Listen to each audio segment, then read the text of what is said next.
Hello there, Reason People, PoohBear here, and welcome to my channel. And someone's actually asked a question that they'd like to use sequences specifically, where they could have some chords in it, and every now and then they might want that chord and the last chord to strum. They haven't stated what kind of strum they wanted, so I thought I'd go through the way that I'd probably resolve this issue. They've also played with the ST100 player, and that hasn't really got them what they've wanted.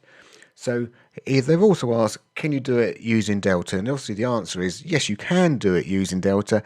It's a little bit messy, or more to the point, it's very structured once you've set it. So it's quite hard to change it once you've actually got it up and running. So it sounds a bit like this. So it's playing the chord as a whole, and then it's sort of strumming it down a bit, and then it's trying to strum it upwards. So what I'd actually do, the method I'd use good old compulsion. So I'm going to drop a compulsion in, I'm going to right click, I'm going to do a quickly reset the device so it's nice and blank. And in fact, we should be able to zoom in. Let's see if I can get that screen locked off as well. So what I'm actually going to do is I'm going to come over and I'm going to possibly put it into art mode. That's what we want. I'm going to put it into single mode. So that basically means if I hold a chord down now, I should actually give this the focus over here. So I'm just going to give the instrument the focus. So if I hold the chord down, you can see they're the three notes which it's going to start. So I'm actually going to just pretend I've got a 4-note chord. I don't know what I've actually got. And I'm just going to block out loads of notes. Nice and easy, nice and quickly. So this first one is going to be equivalent of, if I play this now, it's just going to be, well, it's going to be very short. So what we're going to do here is I'm going to go down to the length, and I'm going to hold down my Alt key because I'm on the PC. Sorry, is it the Option key, isn't it? Isn't that, that's for the command. What's the Alt key? Oh, I can't think. Anyway, maybe it is the command key. God, I get confused with Max. I mean, anyway, I'm holding down my Alt key, and I can set the length, and that will set it for all lanes. So that's what that Alt key does. If I was come here and not hold my Alt key and do that, that's only for lane number 9 because that's what I've got highlighted. So that's going to do it for all lanes. So that's going to sound, now I'm going to play my keyboard. There you go. It sounds like one long chord. That's what I'm playing. Cool. What I'm actually going to quickly do here, I'm just going to say, I'm going to copy that pattern around to pattern number 2. I'm going to copy that to pattern number 3. And I might even copy it to pattern for number 4. I don't know. Let's just do it like this way for starters. So if I wanted to say to do start doing some strumming, then basically I do it like this. There we go.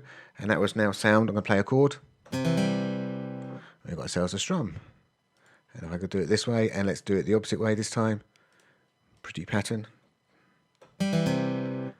Very, very straightforward indeed. So I suppose the next part of this stage is we want this to automatically happen, and so obviously we can use a simple bit of CV to actually choose which pattern are we going to be playing.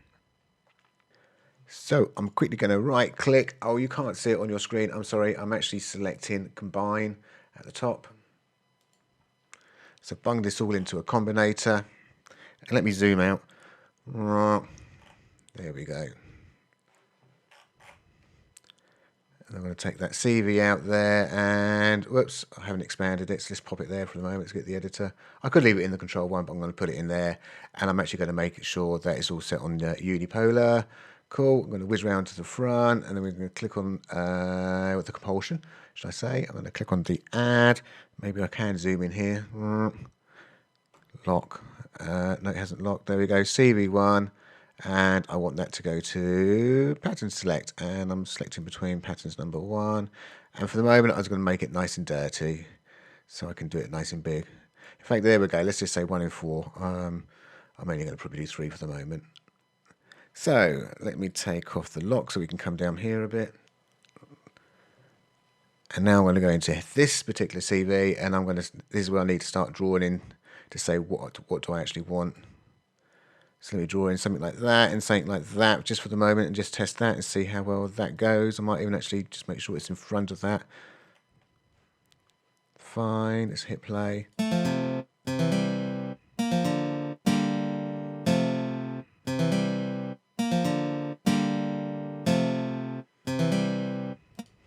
So obviously we're playing that, that's playing as a normal chord, that's now obviously strumming one way, that's strumming the other, and that's just playing normal. So obviously I could come along here and say, hey, I want that one to strum, and I don't want this one to strum. So it's just a case of doing something as simple as that, and hitting play. Now the reason, and sometimes it is worth actually putting that in front, so you might get a few funny glitches.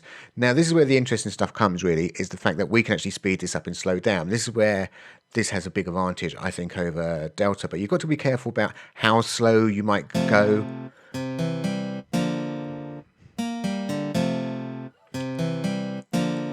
And obviously how fast you go as well.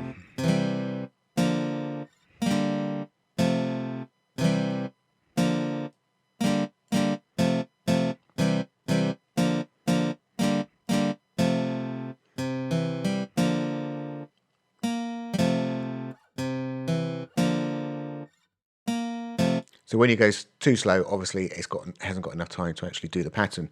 Now, one of the things that I like about obviously playing around with Komplusion is, yes, we can play around with the time right here, but you might want to say, well, actually, I want this one to go ultra fast. That's no problem, because we can actually come here down onto the multi, and we can say, okay, we're going to make you go extra fast. There we go. But this pattern here, number 3, that's going to go normal speed.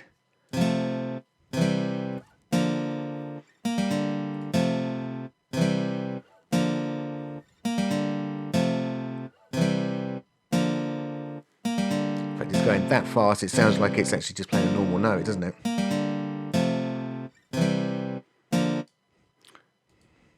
So I'm going to slow it down a little bit. It was doing it. It was just going that fast. It sounded like it was actually playing a bit more of a chord rather than...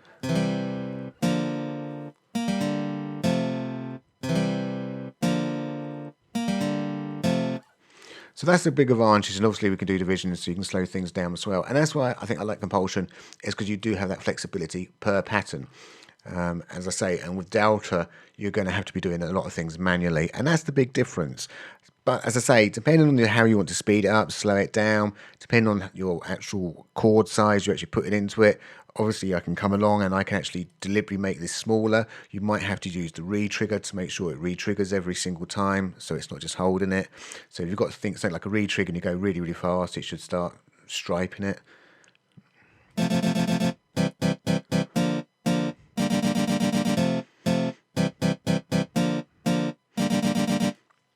So you can get some interesting results. And then there's no reason why I couldn't build a down pattern. That's what I was thinking about doing pattern 4. So I thought I could go an up and then do a down as well.